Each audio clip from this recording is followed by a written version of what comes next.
Cuncolim उद्योगीक वसणुकेत quality foods कंपनीत ammonia वायू गळती जावन एका कामगाराक मरण आयलां जाल्यार 4 जाणांक हॉस्पिटलांत दाखल केल्यात। अशा तरेची घडणूक वायू गळती टाळपाक वेळच्या वेळार तपासणी जावपाक जाय। ह्या घडणुके संदर्भात फुडलो तपास करतले म्हण आमदार ग्लेन टिकलेन म्हळां। आरडेक्स गोवा खातीर उस्कयच्यान गौतम शिरोडकार। Incident जरा leakage जा. Yeah, in fact, this news is flashing all over. In fact, there was a leakage in the quality food at Konkoli Estate, and I think the leakage was during the night. And there were, I think, in this whole episode, one of the workers passed away, and the other people were sleeping. And there's another some temporary tools over there. Those guys, some workers were sleeping in the room, so they also, I think, got with the leakage, they got suffocated. They were unconscious, but immediately they were moved from there. But unfortunately, one of the workers succumbed to this leakage and he passed away.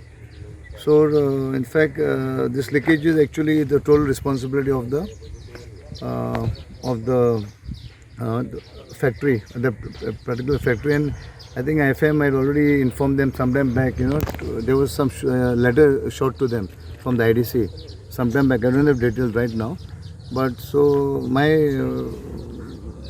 request to all the entrepreneurs, when there are gas leakages, they should have time to time checks, but that is the total prerogative of the management of the industries to look into that. Okay, any action will be taken on that now? No, definitely that is there. So there will be investigation to that, because the police will rush there from Konkoli, they rush immediately. So whatever things should be done, whatever the procedure will be followed, and has to be followed. What letter was issued? I don't have the record, but letter was from the FM, not closure. That there was the complaints, maybe some केन्ना थोडो वास B येता न्हू, सो तेन्ना एफएमान inform केलें आनी ताका inform केलें ते पर्टिक्युलर आमचे this thing what call this quality foods were informed about it to take precaution and be careful, but unfortunately this is what is occurred.